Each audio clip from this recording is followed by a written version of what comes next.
Salam sejahtera Malaysia, terima kasih kerana menonton video-video dalam channel ini. Sebelum kita mula, jangan lupa untuk tekan tombol subscribe, share, like dan komen. Let's go! Salam sejahtera dan salam perpaduan kepada seluruh rakyat Malaysia. Berita seterusnya dipetik daripada FMT bertajuk, kami tahu tentang campur tangan dalam SPRM, kata bersih. Kumpulan Reformasi Pilihan Raya itu berkata, berkemungkinan SPRM digunakan sebagai senjata oleh kerajaan terdahulu terhadap musuh politik mereka. Kenyataan Ketua Pesuruhjaya Suruhanjaya Pencegahan Rasuah Malaysia menandakan agensi itu digunakan sebagai senjata politik menurut Kumpulan Reformasi Pilihan Raya Bersih. Pengurusi Bersih Thomas Fenn berkata, kenyataan Azam Baki mengesahkan keraguan kumpulan itu bahawa SPRM telah dihalang dalam siasatannya dan kemungkinan besar SPRM dijadikan senjata terhadap musuh politik kerajaan pada masa itu, kata Fenn kepada FMT. Minggu lepas, Azam Baki berkata tugasnya menjadi mudah apabila wujud iltizam politik pada pihak atasan, terutamanya Perdana Menteri. Beliau dilaporkan berkata, agensi itu kini tidak menghadapi sebarang halangan untuk meneruskan kes. Saya tidak sakit kepala, saya boleh tidur lena pada waktu malam, saya tidak boleh tidur apabila orang mula ganggu kerja saya dan bertanya mengapa saya siasat ini atau itu, katanya. Fenn berkata bahawa kebebasan SPRM harus dikodkan dalam undang-undang dan tidak perlu bergantung kepada kelulusan dan sokongan Perdana Menteri. Pindaan undang-undang juga diperlukan untuk menjadikan pelantikan dan menyingkirkan Ketua Pesuruhjaya SPRM secara telus melalui jawatan kuasa Parlimen, katanya.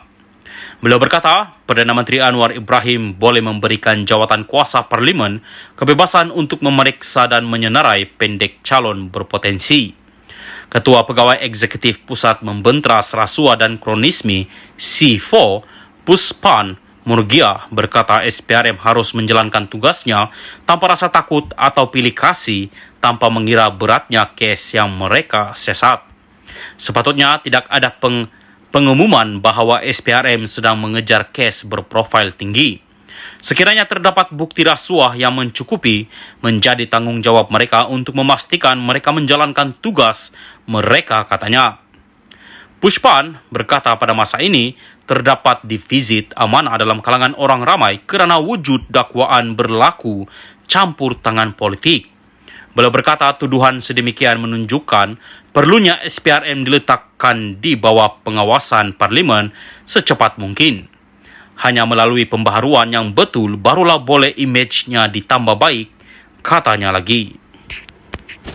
Salam sejahtera dan salam perpaduan kepada seluruh rakyat Malaysia. Berita seterusnya malam ini dipetik daripada Malaysia Kini bertajuk, Tribunal Australia lulus dedah laporan kemalangan Double Six.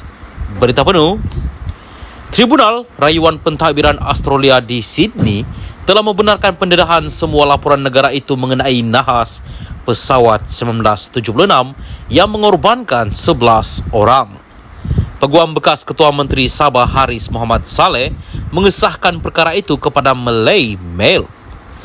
Alex Dekena dan Jordan Kong berkata, kerajaan Australia akan menyerahkan laporan itu kepada firma mereka, Tetuan Jaya Suraya K & Co, yang kemudiannya akan mendedahkan dokumen itu kepada umum.